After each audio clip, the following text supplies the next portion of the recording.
में आज हम एक प्रश्न लेने जा रहे हैं। प्रश्न हमारा इस प्रकार से दिया हुआ है कि पी क्यू आर, जिसमें 110 अंश का कोण बन रहा है और कोण टी एस आर 130 अंश का बन रहा है।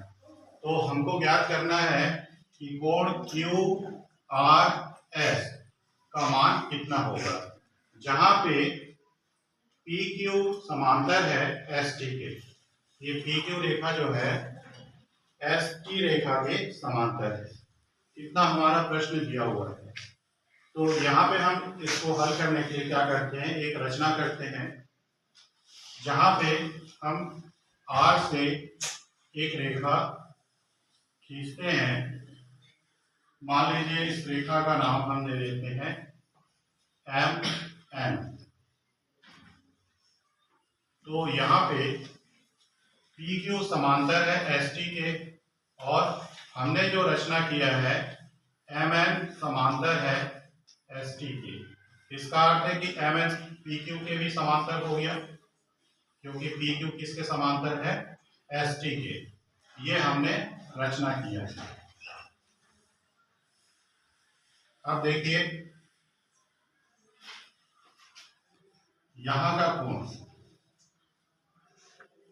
एन आर एस और कोण टी एस आर एक तिर्यक रेखा है, उसके एक ही ओर बन रहे हैं और अंतर कोण है।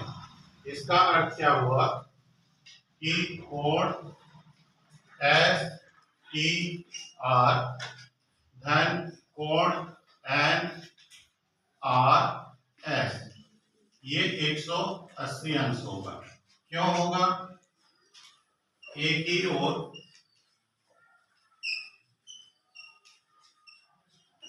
अंतर कोण बन रहे हैं और एक ओर के अंतर कोणों का योग जो होता है 180 अंश होता है। इस आधार पे हम देखते हैं कि हमको कोण एस टी आर और कोण एन आर एस 180 अंश मिल गया, यहाँ और यहाँ का। इसका मान दिया हुआ है 130 अंश, यहाँ पे 130 अंश आ जाएगा और कोण एन आर एस बराबर 180 अंश। इसको अब हल कर लेते हैं। तो कोण एन आर एस बराबर 180 अंश ऋण 130 अंश। तो हमको मिल जाएगा कोण एन आर एस बराबर 50 अंश। तो हमारा यहाँ पे जो मान आया है कोण एन आर एस का वो 50 अंश है। अब देखिए पी क्यू रेखा एम एन रेखा के समांतर है और क्यू आर रेखा एक तिर्यक रेखा है। इसका अर्थ है कि यहाँ का जो कोण बन रहा है और इस पूरे कोण को अगर हम देखें तो ये अंतर एकांतर कोण है। अंतर एकांतर कोण है इसलिए क्या होगा, बराबर होंगे। तो यहाँ पे देखिए कोण पी क्यू आर बराबर कोण क्यू आर एन। क्यों बराबर हो रहे हैं कि अंतर एकांतर कोण है।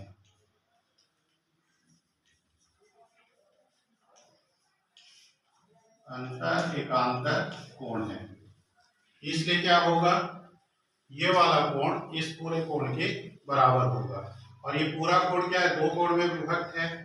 इसको हम लिख लेते हैं, इसका मान दिया हुआ है तो इसका मान को रख लेते हैं। तो 110 अंश हो गया और ये क्यू आर एन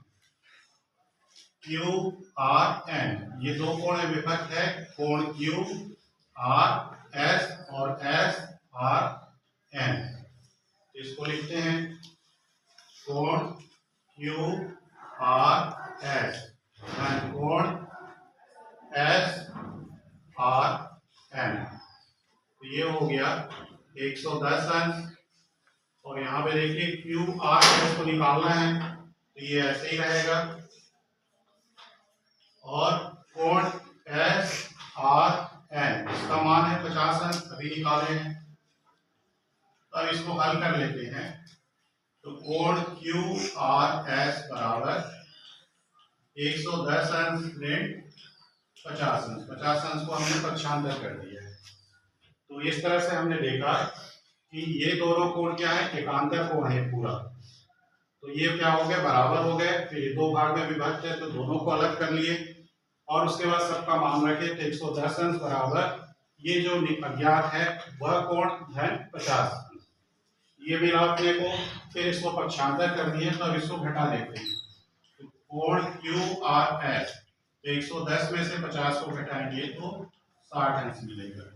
इस प्रकार से हम देखते हैं कि जो हमारा अज्ञात कोण था उसका मान हमने निकाला 60 अंश। तो यहाँ पे हमने जो जिन चीजों का प्रयोग किया है वह है एकांतर कोण, अंत एकांतर कोण और एक ही ओर बनने वाले अंतर कोण। अर्थात हमने जो प्रॉपर्टी यूज किया है एकांतर कोण का और संगत कोण का, या दो समांतर रेखाएं जब तिर्यक रेखा को काटती हैं तो बनने वाले कोणों के गुणों का उपयोग करते हुए हमने इस प्रश्न को हल किया है।